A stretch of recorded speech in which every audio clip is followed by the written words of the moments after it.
ಕಬಡ್ಡಿ ಪಂದ್ಯದಲ್ಲಿ ಗೆದ್ದು ತಾಲ್ಲೂಕು ಮಟ್ಟಕ್ಕೆ ಆಯ್ಕೆಯಾದ ಕಡಿಶಾನಹಳ್ಳಿಯ ಎಸ್ಎಫ್ಎಸ್ ಶಾಲೆಯ ಬಾಲಕರು ಅಂಬಾಜಿ ದುರ್ಗಾ ಹೋಬಳಿ ಮಟ್ಟದ ಕ್ರೀಡಾಕೂಟವನ್ನು ಇಂದು ಆಯೋಜಿಸಲಾಗಿತ್ತು.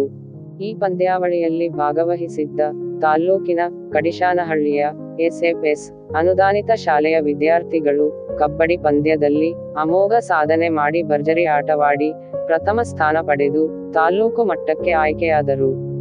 ಇನ್ನು ಸದರಿ ಶಾಲೆಯ ಮಕ್ಕಳು ಗುಂಡು ಎಸೆತ ಹಾಗೂ ಉದ್ದದ ಜಿಗಿತದಲ್ಲಿ ಪ್ರಥಮ ಸ್ಥಾನ ಪಡೆದು ಶಾಲೆಗೆ ಕೀರ್ತಿ ತಂದಿದ್ದಾರೆ. ಈ ಸಾಧನೆ ಮಾಡಿದ ವಿದ್ಯಾರ್ಥಿಗಳನ್ನು ವಂದನೀಯ ಫಾದರ್ ಸೆಲ್ವಿರಾಜ್ ರವರು ಹಾಗೂ ಮುಖ್ಯ ಶಿಕ್ಷಕರಾದ ಡಿ.ಸಿ. ರಮೇಶ್ ಮತ್ತು ಶಿಕ್ಷಕರು ಅಭಿನಂದಿಸಿದರು.